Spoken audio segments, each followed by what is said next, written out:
Hello and welcome to Markets Insight. I am Lavina Emma. Now today we will discuss the heart of Nigeria's economy, the oil industry. Now this is a sector that has fueled the nation's growth for decades, but also faces complex challenges. Now let's navigate the landscape, exploring the opportunities and challenges that lay ahead. Now, as you know, Nigeria is the second largest oil producer in the continent of Africa, and this industry remains a significant contributor to the country's GDP. It generates revenue for vital government services and investments, but the story isn't all positive. Oil price volatility can create an economic instability. There are also concerns about environmental impacts and the need for diversification. Now, one of the biggest challenges is corruption, and transparency is crucial to ensuring that oil revenue benefits the Nigerian people. In addition, infrastructure limitations also hinder production and development. Upgrading pipelines and refineries is also very important. Additionally, the global shift towards renewable energy sources cannot be ignored. Nigeria needs to adapt and invest in alternative energy solutions. Now, despite these challenges, the oil industry has a substantial economic impact. It creates jobs, it drives foreign investments, and fosters development in related sectors. And in addition, the federal government is focusing on utilizing oil revenue for infrastructure projects and economic diversification. So therefore, Nigeria's oil industry is complex, yes, and a vital part of the nation's economy. And by tackling corruption, investing in infrastructure and embracing renewable energy, the Nigerian government can ensure that this sector continues to be a force for growth and development. So joining me to discuss the issues of the oil industry in Nigeria, the challenges and the economic impacts is Mr. Sam Oworuje. He's a director for Center for Public Policy. Welcome to Market Insights, Mr. Sam. How are you, Navina? I'm very well, a pleasure to be here. Yes, I'm happy you are here this morning, and it's Friday, so it's a day where... So thank God it's Friday. Thank God it's Friday, yes. Okay, so now, I mentioned earlier on that the Nigerian oil industry has experienced some challenges. Yes, its impact in our economy cannot be ignored. We've been investing in oil for a long time, and we've also generated a lot of revenue for the country. So now, what are the biggest challenges facing investors in Nigeria's oil industry? Thank you very much indeed. Since 1956, when oil was discovered in a place called Oloribiri, which is in the present-day Bayelsa State, it has been a mixed bag. We have derived a lot of receivable from the oil industry. But the challenge that Nigeria in the last over 60-something years has focused more on a monoproduct economy where we have over-dependence on oil and gas, so to speak. In terms of receivable, we have done well in terms of what we have gotten from oil and gas, but to what extent these revenues has been able to impart economic growth and development is a subject of a deeper conversation and insight. But beyond that, the opportunities that abound in oil and gas is so enormous. And when you talk about gas reserve, we have not even started scratching it. But then the challenge in terms of the management of the receivable, that's the revenue that we get from oil and gas, has been inundated with all kinds of under-the-table transaction, high level of corruption that has bedeviled that sector, particularly when you talk about Nigeria's ability to refine its own product has been a major challenge. The 4 refineries has been in the state of comatose for over 20-something years, not operating optimally. To that extent, Nigeria has have an over-reliance on importation of refined products, where products are exploited and exploited in Nigeria are taken elsewhere. They are refined and they come back to us as refined products. And the cost of bringing those things has impacted negatively in that sector. In my view, people have always debated the oil and gas sector, whether oil is a blessing or a curse on the nation. But then whichever side of the divide that you belong to, what is important is that people have a strong feeling that the revenue derivable from that sector has not really impacted vis-a-vis the volume of receivable or receipts from the earnings in the last 60-something years since we discovered that product. Okay, so at the moment, yes, I understand what you're saying. Investors, this challenge of importing oil, it has actually impacted negatively on our oil industry, and on basically it's actually like we're not generating enough profit because we have to take this crude oil outside the country to be refined so that it can be used for other vehicles, and that's a challenge for other investors right now. Yes, I think we can see it from two perspectives. One, from the part of the National Petroleum Corporation that was registered as a private investment, and they see much of reliance on the government in determining how that business is run. Two, that company is indebted to some fuel refining companies like the BP and Vitol, who has been refining products, and they've been exposed in terms of indebtedness to those companies, which does not speak well in terms of the other management of that corporation in the interest of citizens. On the other hand, the inability of the refineries to function optimally has been a major problem when you talk about that sector.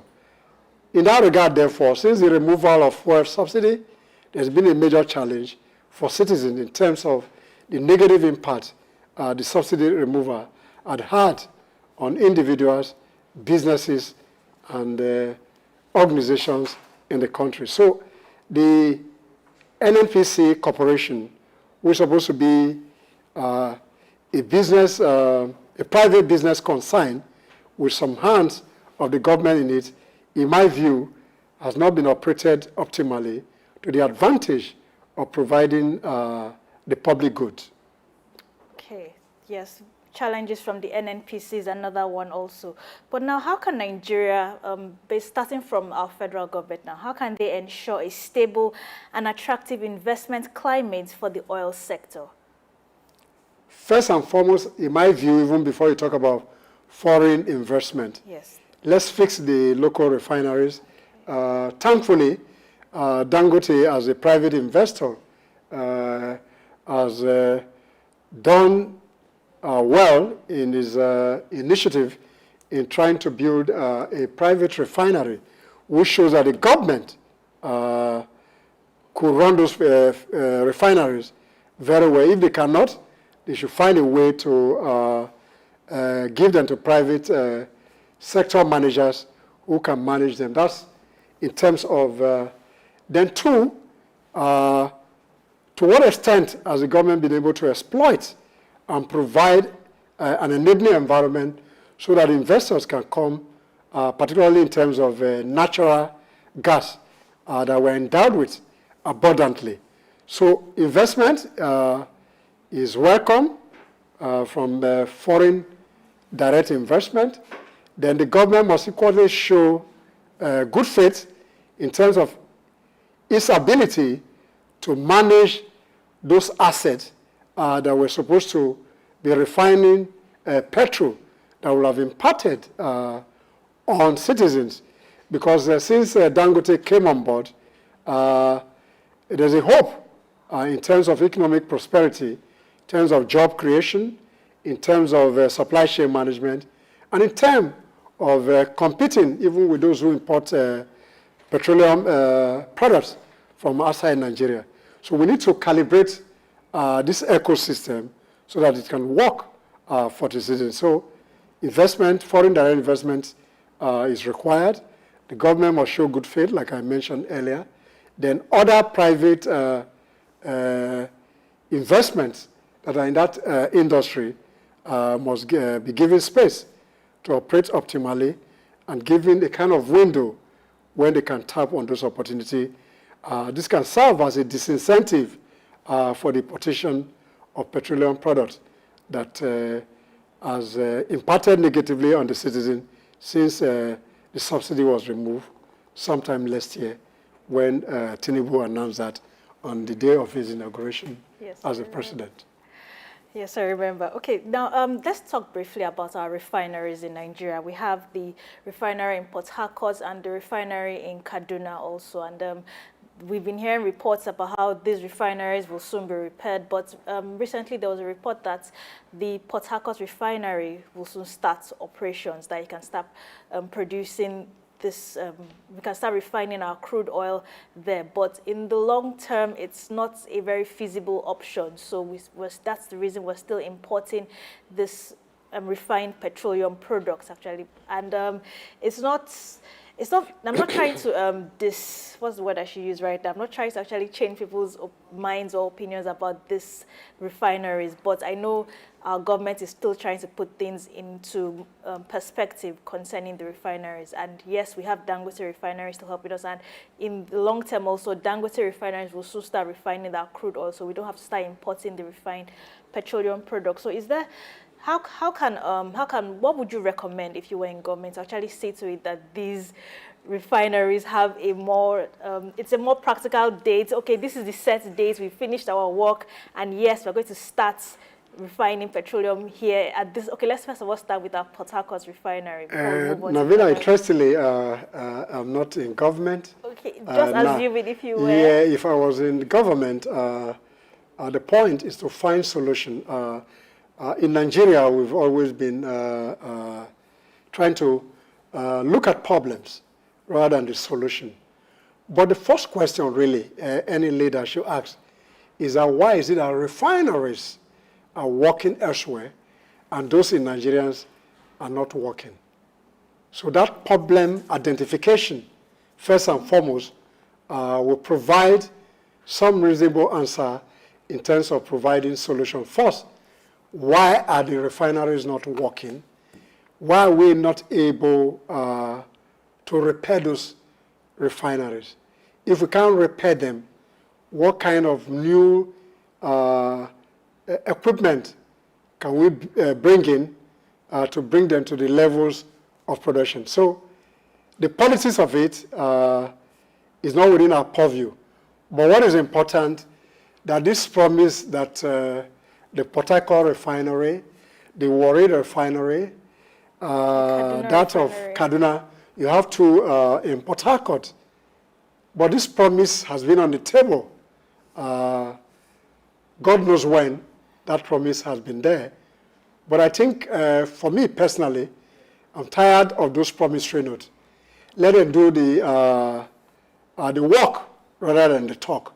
So if Dangote, as a corporate entity, can put off a refinery within a limited number of years, and it got to its fruition, and they're already refining, and we even hear in the news that the cost of getting diesel was reduced by that refinery. So what stopped the ones that are managed by the NNPC from functioning? I think that's a critical question. I'm not here to provide the answers for that. But what is important is that the government must look inward and benchmark with Dangote refinery. That is an independent initiative, even though the government has some hands in terms of equity in Dangote refinery. So we must benchmark Dangote refinery to see how we can fix the other refinery, rather than this over-reliance on refined product importation that has not really helped the masses. On the other hand, we're told recently from the news item that the government, that's Nigerian, as a government which the NNPC represent, or NNPC Production Limited, whatever name it is called, is indebted to some major refining companies abroad, Vitol and BP. And this indebtedness is putting us in the bad light as the second largest producer of oil and gas in Africa, after that Libya. So these are million naira questions that an individual can build a state-of-the-art refining facility, and are the ones that were built by the government that were being overhauled, to the best of my knowledge, in the last 24 years, has not come to the light of the day. So we must look at the political side of it, we must look at the corruption side of it, why these refineries are not working in the interest of the citizens. So if the government think that they cannot manage the refineries that were sold during the Obasanjo regime, and they were revised by the Yar'Adua administration, then this Tinubu administration must find a way to overhaul or review the existing template of that company so that it can serve the best interests of Nigerians. Okay, yes, that's very true. Nigerians, that's really our key focus, how we can help improve the lives of Nigerians. It's something that is really important. Now, as we know, this oil is produced in the Niger Delta region of Nigeria, and prior to this period, to this time currently that we're in, there have been issues of environmental pollution in that area with the oil companies that were drilling there. And these issues sometimes it has sparked international concern because people have lost their means of livelihoods due to this. Now, how can Nigeria balance oil exploration and production with protecting the environment in the Niger Delta? Thankfully, we have the PIA, the Petroleum Industry Act, that has been passed, is a far-reaching reform in that sector. But the challenge in terms of host community issues and management, there's much to be done in that area. The environmental impact assessment that most of the exploration companies do in those regions has not really impacted, so to say, positively on the people. There's a greater damage to the ecosystems of the Niger Delta. This has affected their livelihood, even the fertile endowments, particularly fishing, which is a mainstay of the Niger Delta economy before even oil and gas came on stream, has been damaged. Pollution in terms of the negative impact of exploitation. Then when you even look at the issue of oil theft and the infraction into the supply chain within that sector, there's a problem in that sector. Therefore, we need to balance the environmental impact assessment in line with the damage done to the host community.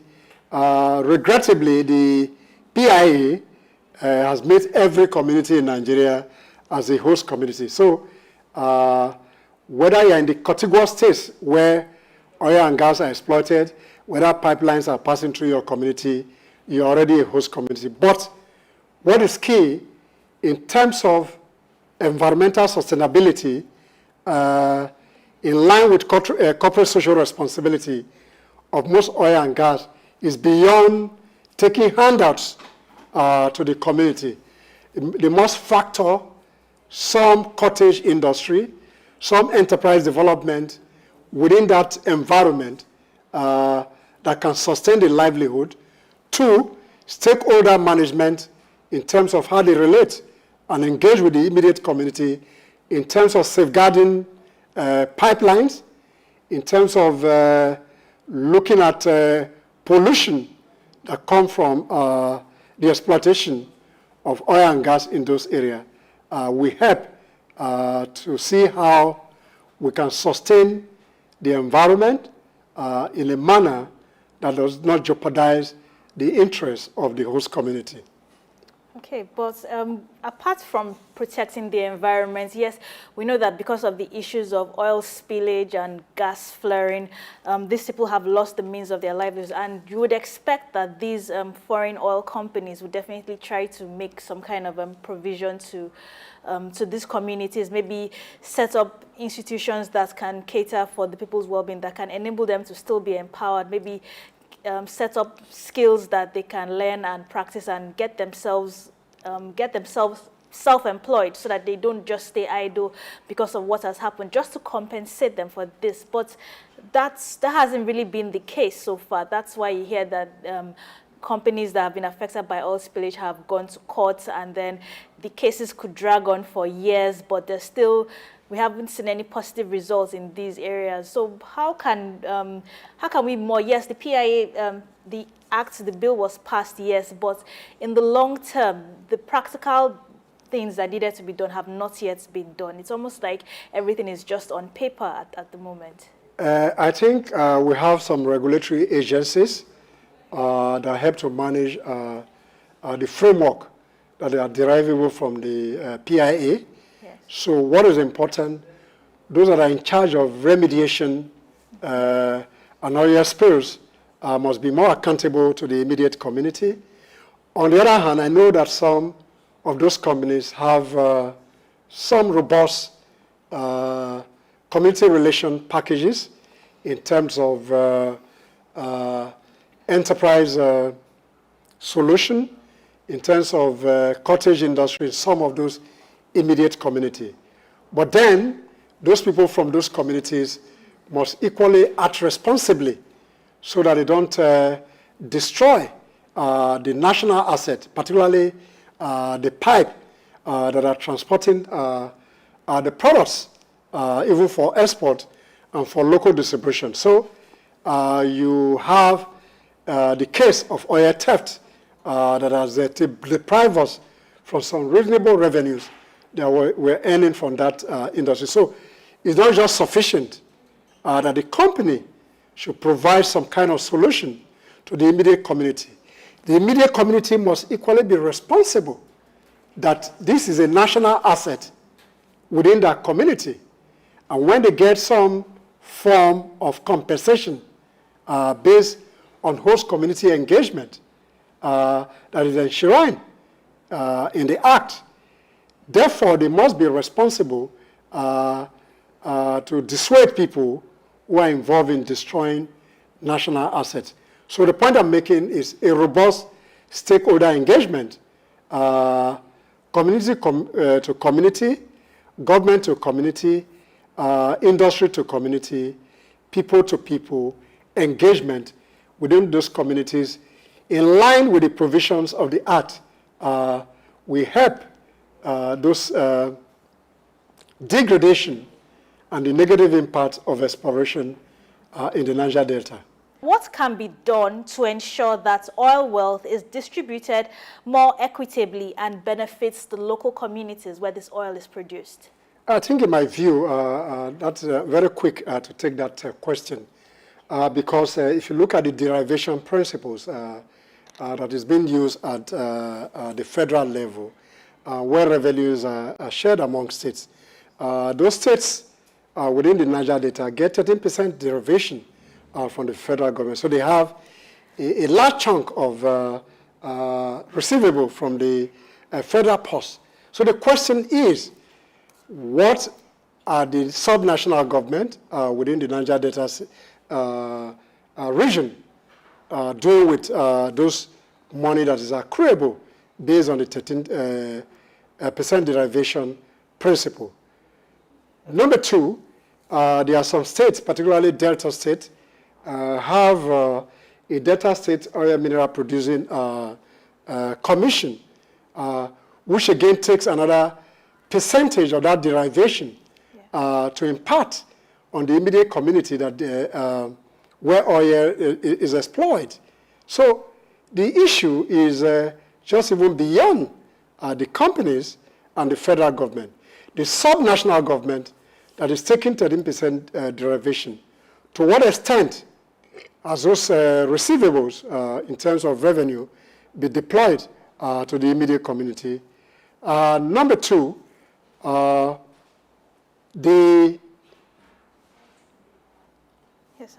Niger Delta Development Commission, which is a federal government umbrella agency that is responsible for the development of that region, in the last 10 to 15 years, has been involved in all kinds of corruption. So I think the poor state of the oil-producing region, particularly communities close to those, the subnational government must take a greater percentage of the blame in terms of lack of development. Therefore, community engagement must go beyond just talking about the devastation in terms of exploration and exploitation, and equally ask governors that these derivations that we get, to what extent has they impacted those communities. So it should be a holistic approach in terms of apportioning blame for lack of development in the Niger Delta. Then the civil communities as well have a role to play to see how accountable their leaders can be to them as well, not compromising in terms of getting some crumbs from the master's table, and at the end of the day, no redevelopment in the region. Yes, sir. Yes, that was well said, Mr. Sam, well said. Okay, I have my guest on Zoom, Mr. Charles Fakura. He is the chartered stockbroker and our in-house consultant on all matters concerning the Nigerian Exchange Group. So welcome to Market Insights. He's joining us virtually. Welcome to Market Insights, Mr. Charles. Thank you, Lavina. It's a pleasure being on the show today, being Friday. Yes, okay, that's good. It's good to hear your voice too. Okay, so I'm still discussing with Mr. Sam concerning the impacts of the oil industry on Nigeria's economy.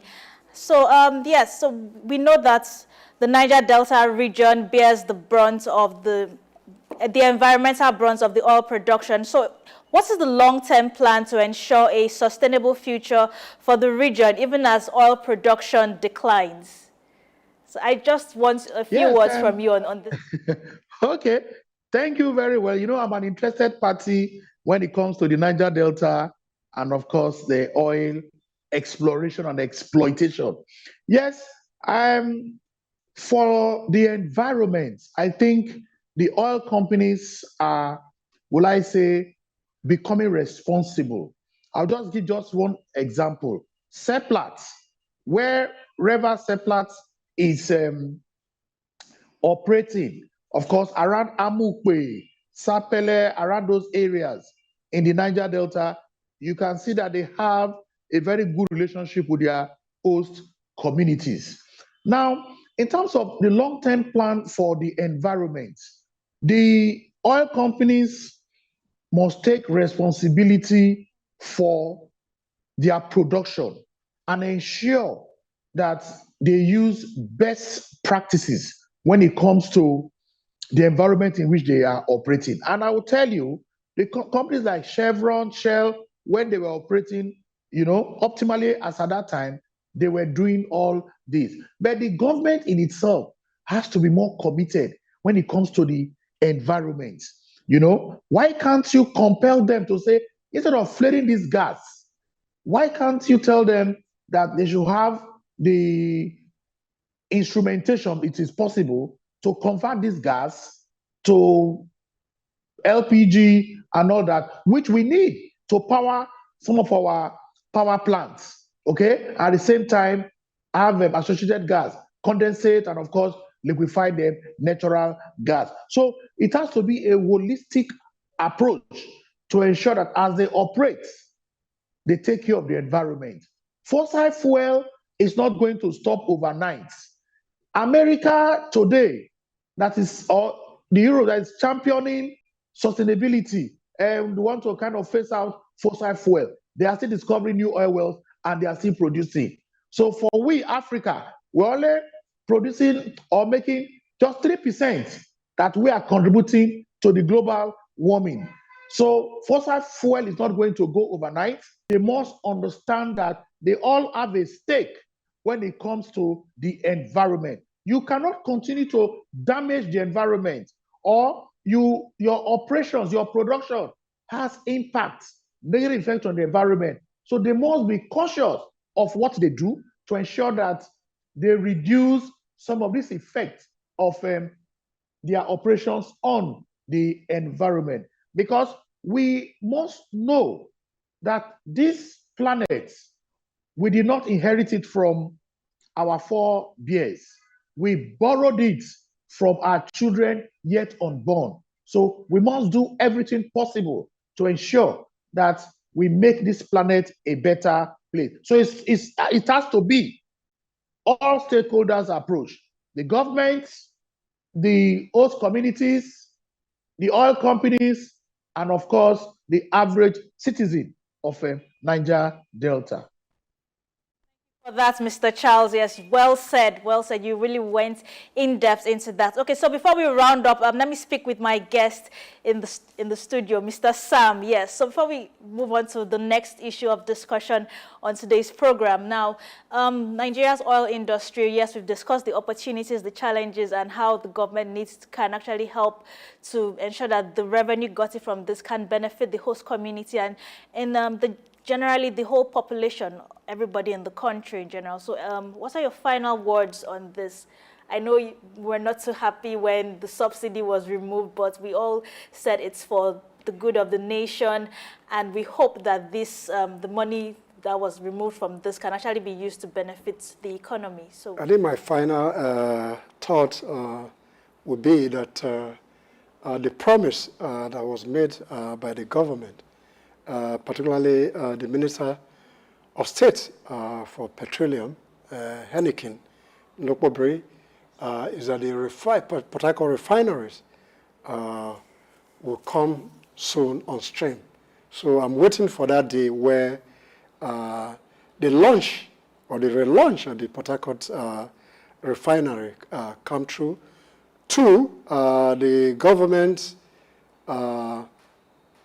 agencies that are responsible for the regulations in terms of managing spills and all the problem associated with oil exploration and exploitation in the Delta must be seen to be doing a good job. Then finally, in addition to what the companies are doing for host communities, I feel that host community must equally behave in a responsible manner to protect those assets that are domiciled in their region. It's only when those assets are protected that the derivation and the kind of economic impact that they are asking for become desirable. But if they distort that process, then the benefits will not be there.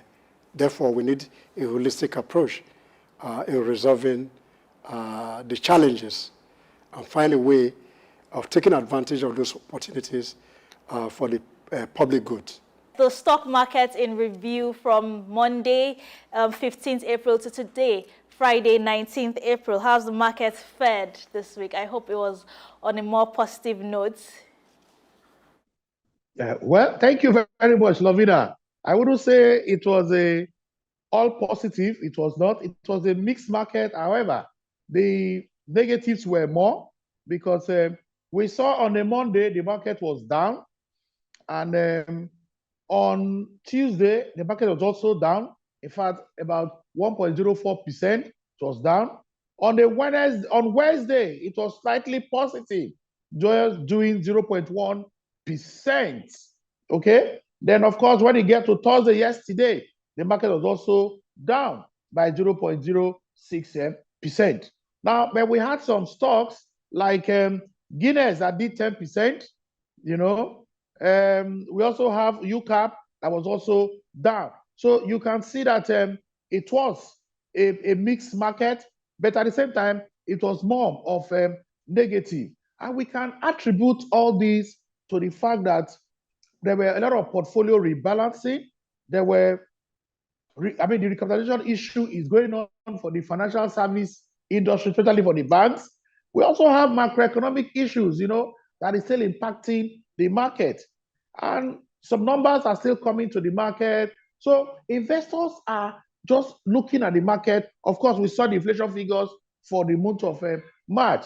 And with the Naira also appreciating, so all these are impacting one way or the other the Nigerian capital market. But I must say, even within all these issues, the year till date is still very positive.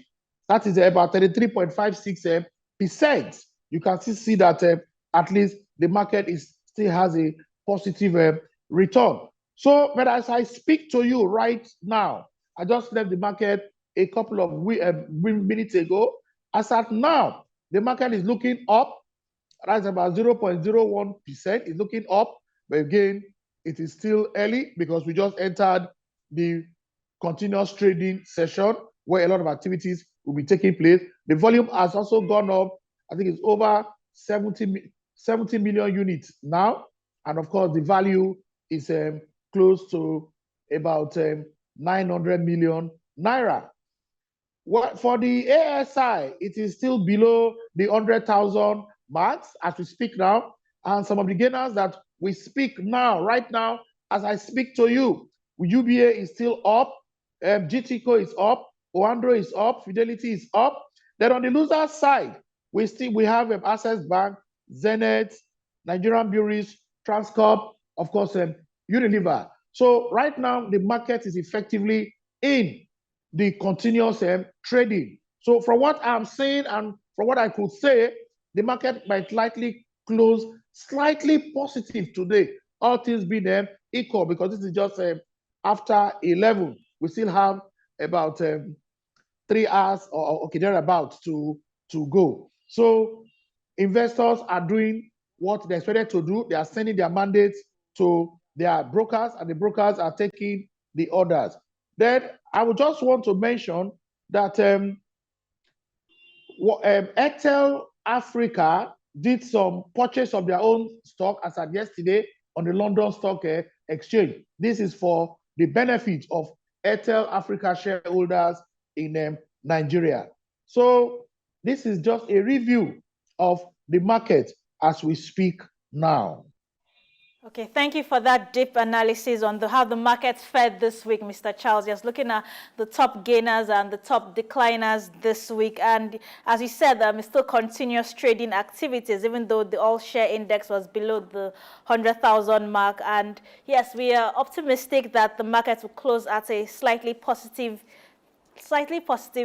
rate this week anyway. So now, was there any news or events that impacted the markets this week? Yes, thank you for reminding me. We had one of the foremost indigenous energy company in the country, that is Seplat. They did their 10th year of being on the exchange. And you can see that the numbers that they gave to the financial community, financial press, and of course, stockbrokers, it was all positive, positive, positive. They've been able to pay a lot in terms of tax to the federal government, pay a lot in terms of royalties, and they've done quite well in improving our energy mix when it comes to oil and gas. You can see that they have a lot of gas plants that they are really working on.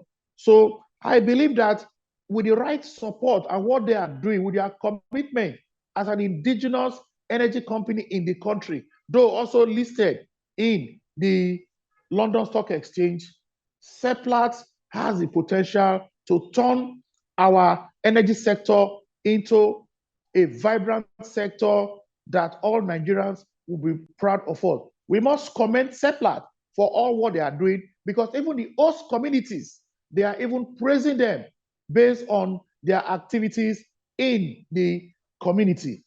The management of Seplat is also needs commendation too. And of course, the NGX group that has provided the platform for them to be listed, and from the day they were listed till today, because it's very significant to me, because I was on the floor that day when Seplat was listed, I think about 2014, when Seplat was listed on the floor. And most of us then felt, this price they were listing at about 500 naira or so. But today, you can see that Seplat has already done 3,000 naira per unit, which tells you the returns the investors have gotten when it comes to Seplat. And again, if you look at the board of Seplat now, the company has been repositioned to take itself to the next level, having people like Senator Udo Udoma on their board. I must also commend the Minister of State, Petroleum, that was able to grace the occasion for them. That is Enikem Lokobri, who was physically present at the floor of the exchange as at on Tuesday this week to celebrate not only with Seplat, but also with the Nigerian capital market, the NGS, and of course, the stockbroking community. And you can see in that honor, the stockbrokers on the floor that they decided to honor Seplat and of course, the minister with our family song. So it's all celebration, celebration, celebration for Seplat, the Nigerian oil and gas industry.